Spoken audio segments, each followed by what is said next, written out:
শহরের কোলাহল, ট্রাফিক, ধুলোবালি আর বিষণ্ণতার একঘেয়ে তিনতাল থেকে মাঝে মধ্যে মন একটা ফাঁক চায়, যাতে আবার একটা ছোট্ট রেলার পর ঠিকঠাক সমে এসে পড়তে পারে জীবন। তারপর আবার না হয় যেমন চলছিল তেমনই চলুক। আমাদের এবারের যাত্রাটা মধ্যলয়ের।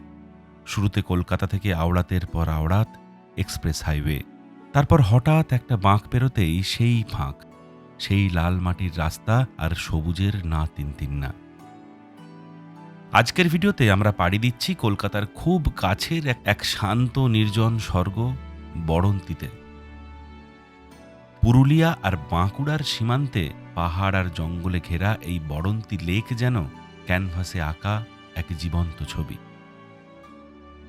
মাত্র দুদিনের ছুটিতেই কিভাবে প্রকৃতির কোলে হারিয়ে যাওয়া যায়, আজকের ভিডিওতে আপনাদের সেই গল্পই বলবো। গোধূলির মায়াবী আলো, পাহাড়ের নিস্তব্ধতা আর লেকের শান্ত জল, সব মিলিয়ে এক অদ্ভুত প্রশান্তি অপেক্ষা করছে। তো চলুন আর দেরি না করে শুরু করা যাক আমাদের এই ছোট্ট সফরনামা।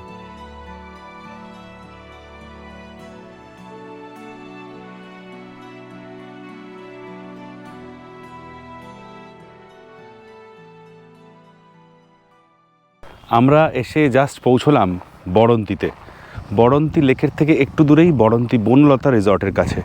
আমার পেছনে রিসর্ট, আর রিসর্টের সামনে এরকম জঙ্গল, তার সামনে পাহাড়, আর ওই দিকটায় লেক। কলকাতা থেকে এখানে আসতে আমাদের প্রায় 5-5.5 ঘন্টা সময় লেগে গেল। মাঝখানে একটু দাঁড়িয়েও ছিলাম, সেখানে খাওয়া দাওয়া করে আসতে সবটা মিলিয়ে বেশ সময় লাগলো। বেসিক্যালি কলকাতা থেকে এখানে এলে দুভাবে আসা যায়।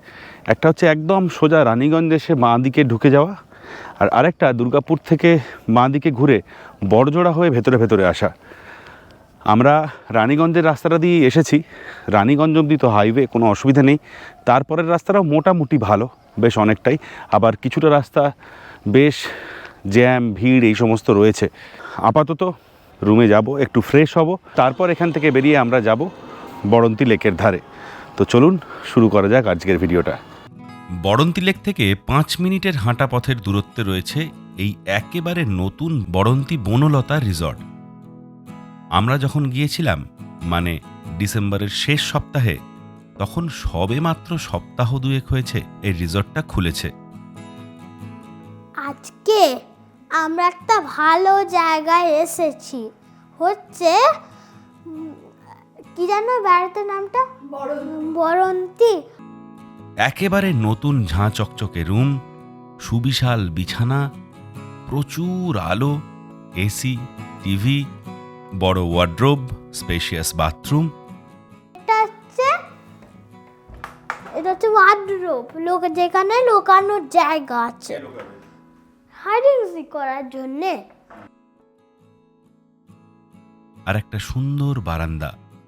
বাকি বুকিংয়ের ডিটেলস ভিডিওর শেষে শুনে নেব ম্যানেজার বাবুর থেকে। আপাতত লাঞ্চের জন্য যাওয়া যাক। আমরা এসে একটু ফ্রেশ হয়ে এখন খেতে বসে পড়েছি। একবার চট করে দেখিয়ে নিই আমাদের দুপুরের মেনুতে কী রয়েছে। ভাত রয়েছে, বেগুন ভাজা রয়েছে, তার সাথে ডাল রয়েছে, এখানে ফুলকপির তরকারি, এখানে আলু পোস্ত রয়েছে, চাটনি, মাছের কালিয়া, আর স্যালাড, পাঁপড়। তো এই আর কি আমাদের আজকের দুপুরের মেনু। শুরু করে দিয়েছিলাম খাওয়ার, তারপর মনে হলো বলি কেমন, তার কারণ ডালটা আমার বেশ ভালো লেগেছে। ডাল এবং বেগুন ভাজা দিয়েই মনে হচ্ছে পুরো ভাত শেষ হয়ে যাবে। এই যে এই পোস্তটা, এটা কিন্তু শুকনো পোস্ত নয়, এটা ওই ঝোল পোস্ত। আবারও বলি যে আমার আলু পোস্ত এরকম ঝোলঝোলই পছন্দ, ঝোল আলু পোস্ত। এই ঝোল আলু পোস্ত আমার ছোটোবেলায় খাওয়া রামকৃষ্ণ মিশনের স্মৃতি ফিরিয়ে দেয় আর কি। হোস্টেলে খাওয়ার সেই বৃহস্পতিবার, সেই ঘুমের বার। জঙ্গলের মধ্যে উঠতে পারবেন না, জঙ্গলের মধ্যে উঠলে কাজ দিতে হবে না। কোনটা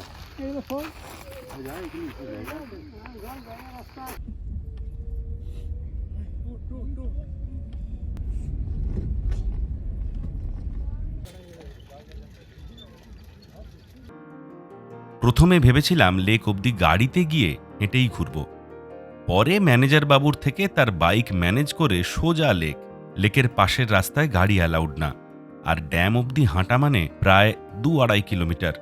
যেতে যেতেই সন্ধে হয়ে যাবে, তার ওপর আবার ফিরে আসা। ফলত বাইক থাকায় এক চক্কর ঘুরে আসার ইচ্ছেটা আর দমিয়ে রাখিনি। এখানে জানিয়ে রাখি, এই রাস্তাটা শুধুমাত্র বিকেলের সময়ই বন্ধ থাকে, সকালে বা রাত্রে কিন্তু খোলা। বড়ন্তি লেকের এই পারেও প্রচুর থাকার জায়গা রয়েছে। এই দিকটা দৃশ্যত একটু বেশিই জমজমাট লাগলো।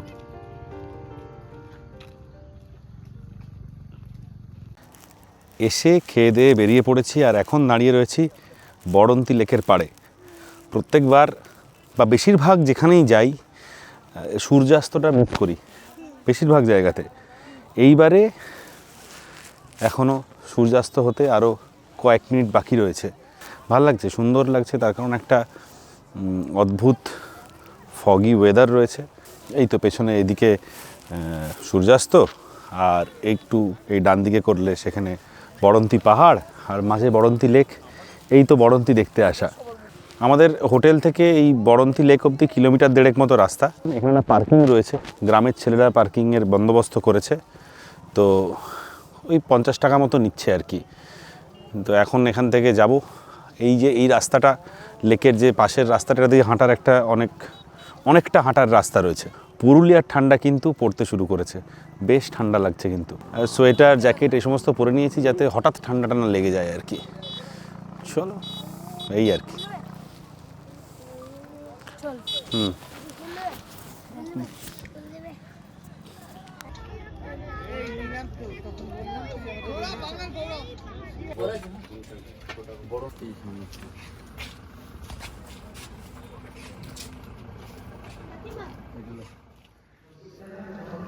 ডাল, ভাত, আলু ভাজা আর মাংস।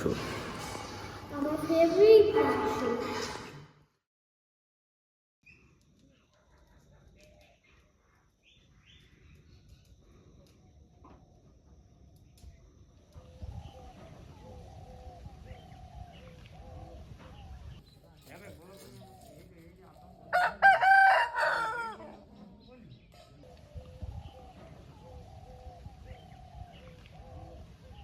Good morning.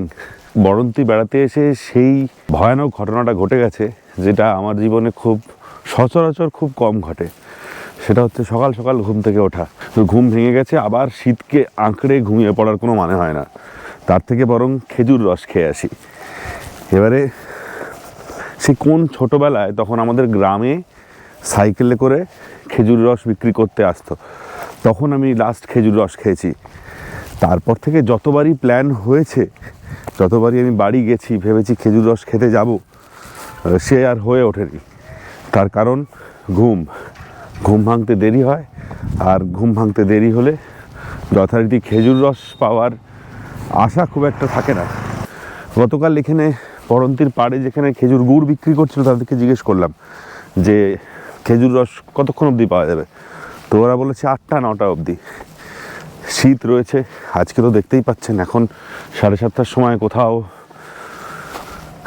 সূর্যের দেখা নেই। এই পেছনে আমাদের ডেজার্টটা ছাড়িয়ে এলাম। এখান থেকে একটু সামনে হেঁটে গিয়ে তারপরে ডান দিকে বড়ন্তি লেক, ওখানে যাই, দেখি খেজুর রস পাওয়া যায় কিনা।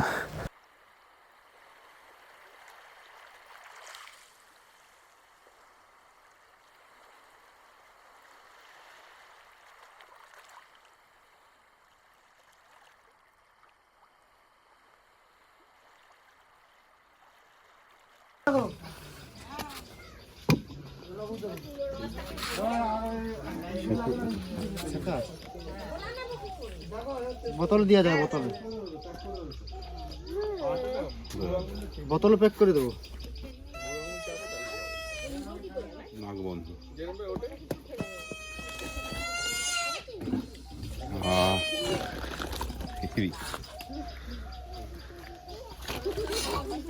আস্তে আস্তে নাও। খানিকটা তাল মিশ্রির রসের মতো, মিষ্টিটা খুব সাটল। আর ফ্রেশ।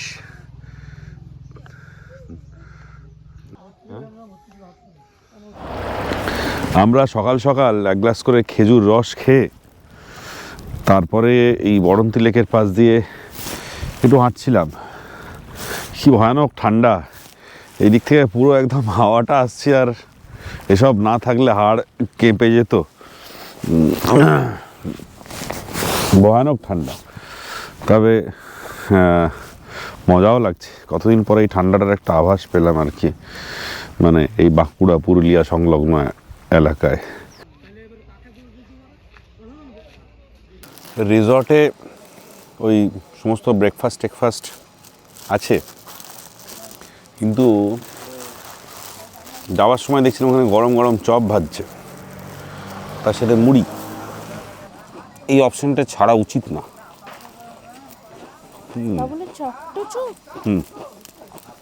ছোট ছোট চপ, সোডা ছাড়া চপ, সুন্দর খেতে।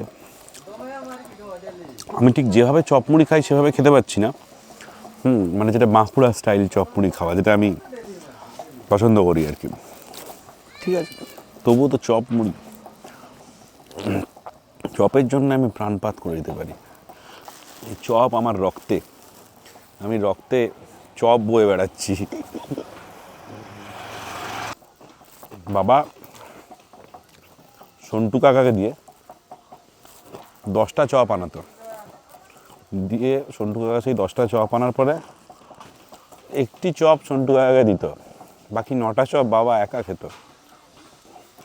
দাদুরও এরকম চপ খাওয়ার গল্প আছে। চপ খাওয়া শরীরের জন্য ভালো, সকাল সকাল মুড়ি দিয়ে, ঠান্ডা কম লাগে তাতে। যে যুক্তিতেই হোক চপ খাওয়াটা ভালো আর কি।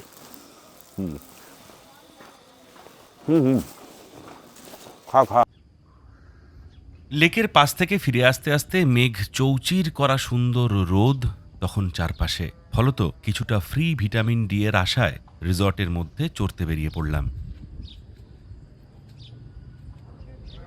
রিসর্টের মধ্যেই একদিকে বেশ অনেকটা জায়গা জুড়ে রয়েছে সর্ষে ক্ষেত, তার পাশে শীতের সবজি।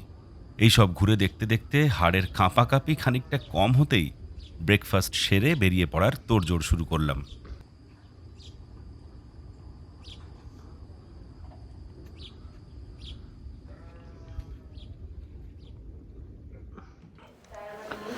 এখন অনেকটা সময় হয়ে গেছে, 12টা। সকালে বেরোনোর পরে ওই যে চপ মুড়ি খেয়ে আসার পরে এখানে ব্রেকফাস্ট করতে করতে বেশ খানিকটা সময় গেল। তারপর এদিক ওদিক টুকটাক কিছু কাজকর্ম। তা আমরা এমনিই যেটা মাথায় ছিল যে খুব তাড়াহুড়ো কিছু নিয়ে ঘুরবো না, আজকে এখান থেকে বেরিয়ে যাব জয়চণ্ডী পাহাড়, গড়পঞ্চকোট, আর চেষ্টা করব যে সানসেটটা পাঞ্চেতে দেখার, পাঞ্চেত ড্যামে।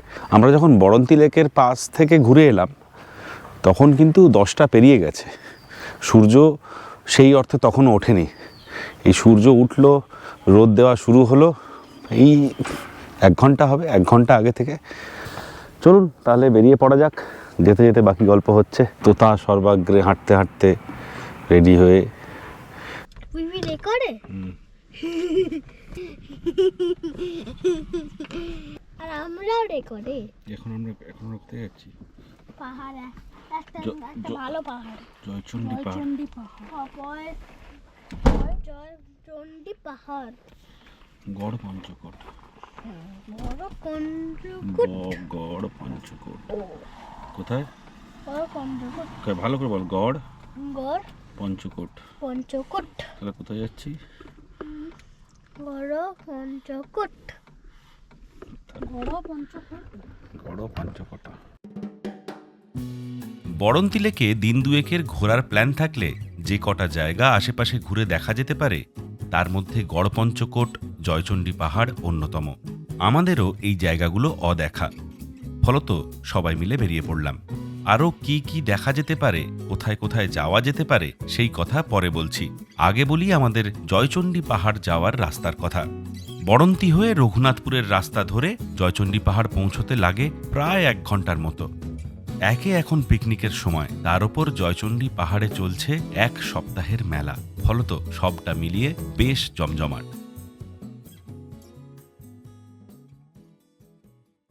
এরকম পিকনিক দেখলেই, এরকম ফুটন্ত মাংসের ঝোল, গোল ঘিরে বসে থাকা আত্মীয়তার ওম দেখলেই ভেতরে ভেতরে প্রথমে নস্টালজিয়া আর কিছুক্ষণ পর হাপিত্যেস শুরু হয়। তার চেয়ে বরং এসব পাশ কাটিয়ে মেলায় ঢুকে পড়ি।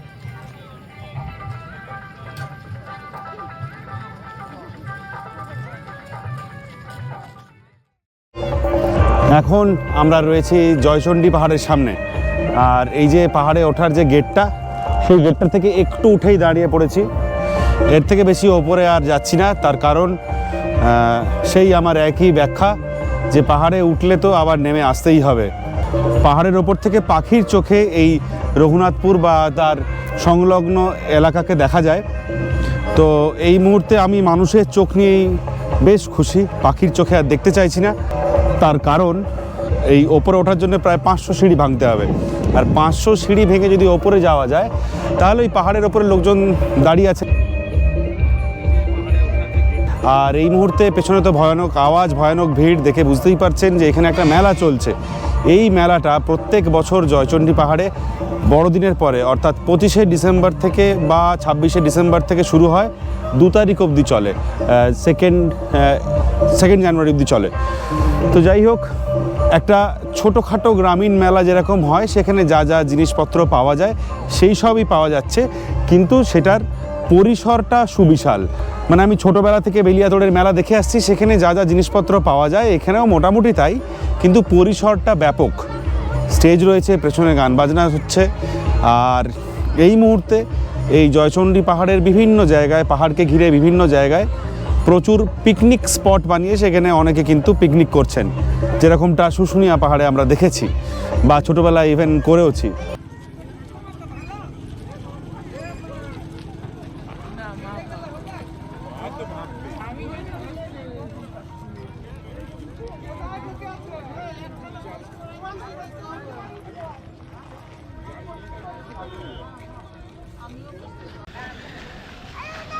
জয়চণ্ডী পাহাড়ে যখন মেলা চলে না, তখন ওই দিকটা দিয়ে একটা রাস্তা আছে, সেই রাস্তাটা দিয়ে ঢুকে গিয়ে একদম যেখানে মেলা হচ্ছে ওই অবধি যাওয়া যায় গাড়িতে।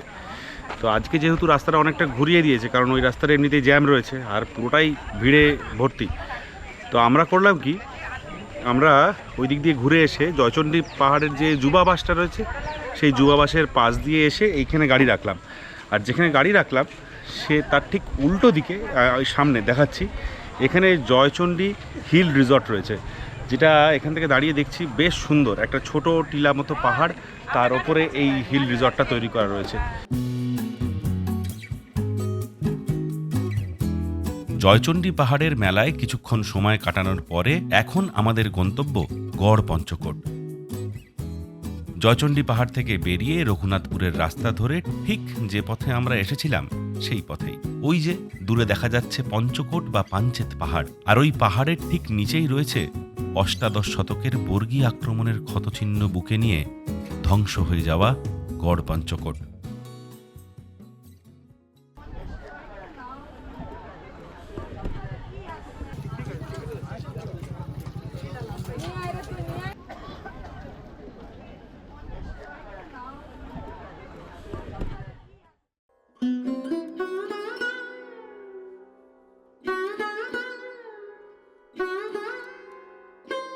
সত্যি কথা বলতে এই গড় পঞ্চকোটের ইতিহাস আসলে খুব কনফিউজিং।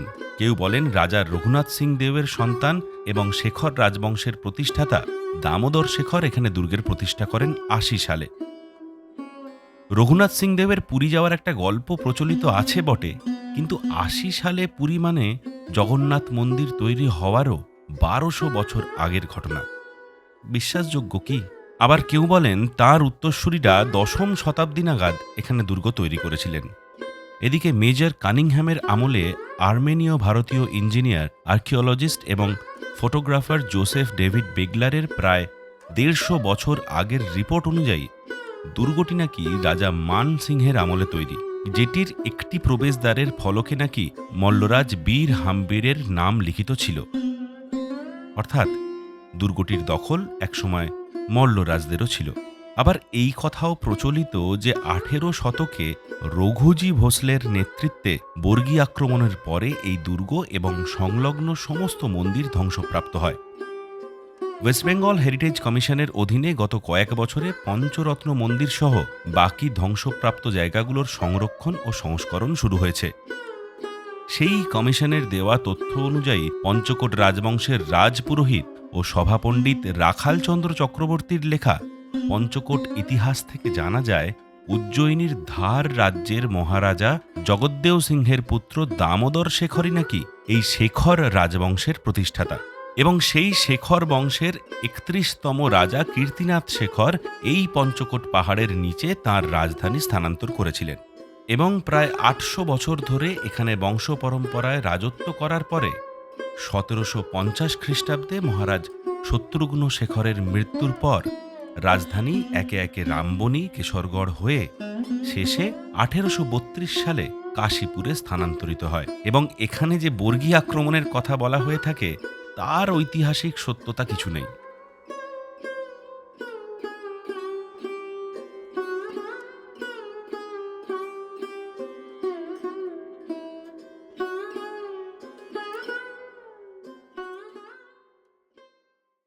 এখানকার যারা রাজা ছিলেন তারা ৮০ খ্রিস্টাব্দে তাদের রাজত্ব শুরু হয়েছিল, মানে আজ থেকে প্রায় কিছু না হলেও ২০০০ বছর আগে, এবং এখানে তারা এসেছিলেন ৯২৬ খ্রিস্টাব্দে, মানে আজ থেকে সেটাও প্রায় ১১০০ বছর আগে। বহু প্রাচীন ইতিহাস।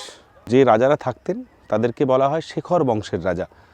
কথিত আছে যে ৫টি যে আশেপাশের গ্রাম, সেই গ্রামের মানুষজনকে নিয়ে এই রাজ্য তৈরি হয়।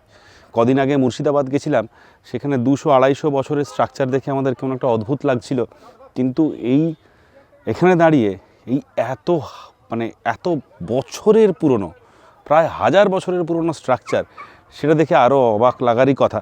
যদিও আমি এক্স্যাক্ট এই স্ট্রাকচারটার কথাই বলছি না, কিন্তু এই স্ট্রাকচারটাও যখন এখানে রাজারা রাজত্ব করতেন তখনকার সময় পড়ে আছে বলতে এই শুধু দরজাটি যেখানে আমি দাঁড়িয়ে আছি, এটা সম্ভবত যে শেখর রাজবংশের রাজা, সেই রাজবংশের রাজাদের থাকার জায়গা ছিল, মানে দৃশ্যত তাই মনে হয়। কারণ যেরকম ওখানে দরজা রয়েছে, এদিকে ছোট একটা দেওয়াল রয়েছে, সেই দেওয়ালের কিছু অংশই নেই, তার ওপর দিয়ে হাঁটছি, আর ওইদিকে দেখলে কিছু একটা, সেটা আরও একটা স্ট্রাকচার। সেই স্ট্রাকচারটা মানে বাড়ির স্ট্রাকচার, কোন জায়গার এক্স্যাক্টলি আমি দেখে তো বোঝা যাচ্ছে না। আমার সামনে দিয়ে আমি এইমাত্র যে রাস্তাটা দিয়ে হেঁটে এলাম, সেখানেও একটা স্ট্রাকচার রয়েছে, সেটা কিন্তু দৃশ্যত মানে সেটা কিন্তু দেখে মনে হচ্ছে যে একটা সুবিশাল স্ট্রাকচার, তার একটা ওপরে সিঁড়ি উঠে যাওয়ার আছে ইত্যাদি প্রভৃতি। গড়পঞ্চকোটে আমরা যেটা প্রথমে দেখলাম যে একটা পঞ্চরত্ন মন্দির, গড়পঞ্চকোটে এসে আমরা প্রথমে যেটা দেখলাম সেটা হচ্ছে এখানকার রাজবংশের মন্দির। তারপরে গিয়ে ওইদিকে হেঁটে গিয়ে যেটা দেখে এলাম সেটা হচ্ছে ওয়াচ টাওয়ার প্রবাবলি। তো বলা হয় যে ১৮০০ শতকে মারাঠা আক্রমণের ফলে এই যে পুরো রাজবংশে যা যা ছিল, যা যা স্থাপত্য ছিল, সেই সব ধ্বংস হয়ে যায়। কিন্তু আবার সরকারি তথ্য অনুযায়ী এখানে কিন্তু কখনোই মারাঠাদের আক্রমণ ঘটেনি। যাই হোক, এই আর কি। আর বাকি যে টুকটাক ইতিহাসের গল্প, সেটা বাদবাকি সমস্ত কিছু দেখতে দেখতে চলুন বলি। এইটা তখনকার রাজ পরিবারেরই একটা জায়গা। ভেতরটা তুলনামূলক পরিষ্কার অন্যান্য জায়গার তুলনায়, কিন্তু এখানে বহুল পরিমাণ পিকনিকের এবং তার সাথে মদ্যপানের ছাপ রয়েছে। যাই হোক, যদি কোনোভাবে এই জায়গাটা, আমি জানি না এএসআই এত জায়গাকে করে, আমি জানি না এএসআই এত জায়গাকে সংরক্ষণ করেন, আমি জানি না এএসআই এত জায়গাকে সংরক্ষণ করে, কিন্তু এই জায়গাটা, যে জায়গাটার ইতিহাস আজ থেকে প্রায় ১১00-১২০০ বছরের পুরনো, মানে আমি বলছি বিষ্ণুপুরের মল্ল রাজাদের সমকালীন কিন্তু এটা, তো সেখানে কেন সংরক্ষণ হয় না? বা ইভেন আমি বলছি যে শুধুমাত্র মন্দিরের সামনে একটা বোর্ড ছাড়া আর কোথাও কিন্তু কোনো বোর্ড নেই যে এই জায়গাটা এটা হতে পারে, ওই জায়গাটা ওটা হতে পারে। সেটা থাকলে একটু ভালো লাগতো, সেটা কিন্তু এখানে কোথাও নেই। মানে যাই হোক, ইতিহাসের রাজারা ইতিহাসেই হয়তো কখনো মিলিয়ে যাবেন। যদি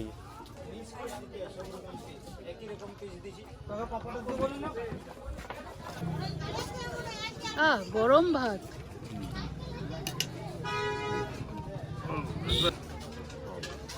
নামাচ্ছে।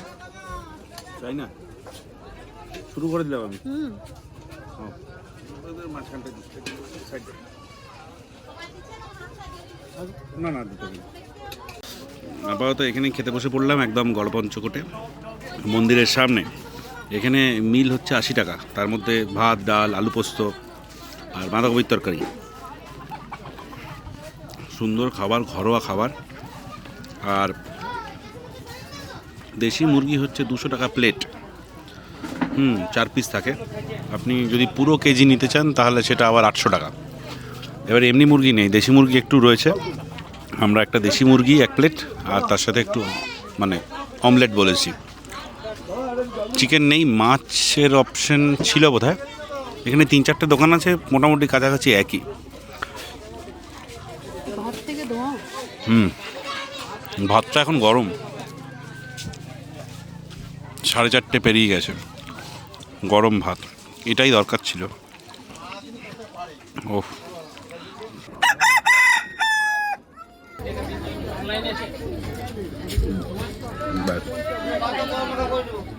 দেশি মুরগির ঝোল চলে এসেছে।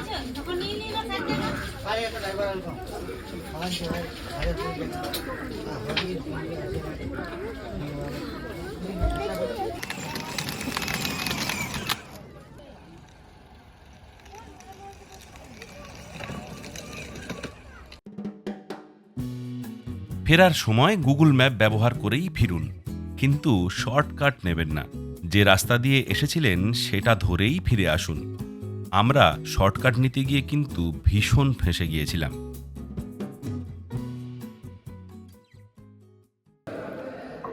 মিষ্টি মোরব্বা দেওয়া, অনেক কিছুতেই আমি মিষ্টি খাই না তরকারিতে, কিন্তু ঘটনাচক্রে এটা ভালো লাগছে, মিষ্টি মিষ্টি।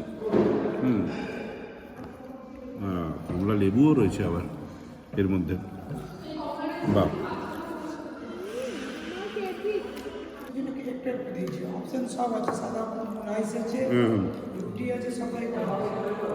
এই কমলা রাইসটা এতটাই ভালো খেতে, এই চিলি চিকেনটা ছাড়াই এটা কিন্তু খাওয়া হয়ে যাচ্ছে। হ্যাঁ হ্যাঁ হ্যাঁ, এটা মটন কষার সাথে কিন্তু মানে ভয়ানক জমে যেত। তবু এটা এটা লাগছেই না, এটা দিয়েই খাওয়া হয়ে যাচ্ছে।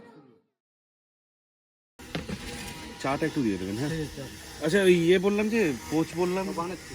আচ্ছা, কটা পোচ বানাচ্ছে? দুটো।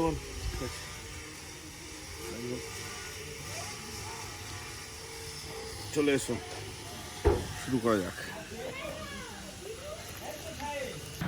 আমি এখন দাঁড়িয়ে আছি এই রিসর্টের ম্যানেজার বিশ্বজিৎ দার সাথে। এটা আমাদের বড়ন্তি গ্রামের মধ্যে, এবং সামনে আমাদের লেক রয়েছে। এই রিসর্টের আমাদের ফার্স্ট ফ্লোরের ডিলাক্স রুম, যেগুলোর ভাড়া রয়েছে 2150 টাকা, এবং গ্রাউন্ড ফ্লোরের ভাড়া রয়েছে 1650 টাকা। একজনের খাওয়ার জন্য রয়েছে প্যাকেজ সিস্টেম, যেটা পরবর্তীতে বাড়তি কমতি হতে পারে। এখন 600 টাকার মধ্যে আছে, তার মধ্যে লাঞ্চ থেকে পরের দিন ব্রেকফাস্ট পর্যন্ত থাকছে। আচ্ছা, আর যদি ধরুন গাড়ি ছাড়া এমনি কেউ আসতে চান লোকালি, সেটা কি? ট্রেনের যোগাযোগ সুন্দর আছে। এদিকে থেকে হাওড়ার থেকে আসানসোলে নামার পর আমাদের লাইনে লোকাল ট্রেন আছে, মধুকুণ্ডা স্টেশন কিংবা মুরাড্ডি স্টেশন। ওখানে নামার পর থেকে আপনি টোটো অ্যাভেলেবেল পেয়ে যাবেন, আর আমাদের রিসর্টের নাম বললেই পৌঁছে দেবে। আচ্ছা আচ্ছা, ঠিক আছে, এটাই জানার ছিল। আপনার নাম্বারটা আমি দিয়ে রাখছি, যদি কেউ আসে আপনার সাথেই। অনেক অনেক ধন্যবাদ। আমরা এইবারে শুধু বড়ন্তি, গড়পঞ্চকোট আর জয়চণ্ডী পাহাড়ই ঘুরে দেখেছি, কারণ পাঞ্চেত আর মাইথন এর আগে আমার 2 বার ঘোরা। বছর 3 আগে যখন ধানবাদ এসেছিলাম তখন পাঞ্চেত আর মাইথনের ভিডিওও করেছিলাম। তবে আপনি চাইলে এখান থেকে পাঞ্চেত আর মাইথনের সাথে কল্যাণেশ্বরী মন্দিরও ঘুরে আসতে পারেন। সম্পূর্ণ ভিডিওগুলো যদি দেখতে চান তাহলে ডেসক্রিপশন বক্সে আমি সেগুলোর লিঙ্ক দিয়ে রাখলাম। এছাড়া এখান থেকে চাইলে শুশুনিয়া পাহাড়ও ঘোরা যায়, তবে সেটা বাঁকুড়া ঘোরার প্ল্যানে রাখলেই ভালো হয়। এই ছিল আমাদের বড়ন্তি ঘুরে বেড়ানোর গল্প। ভিডিওটা আপনার কেমন লাগলো অবশ্যই তা কমেন্ট করে জানাবেন। আর যদি আপনি আরও কিছু তথ্য জানাতে চান তাহলে অবশ্যই সেটা কমেন্ট বক্সে লিখে জানাবেন। ভিডিওটা যদি ভালো লেগে থাকে তাহলে অবশ্যই লাইক, সাবস্ক্রাইব, কমেন্ট, শেয়ার ইত্যাদি প্রভৃতি করে রাখুন। আর দেখা হচ্ছে খুব তাড়াতাড়ি। ভালো থাকবেন।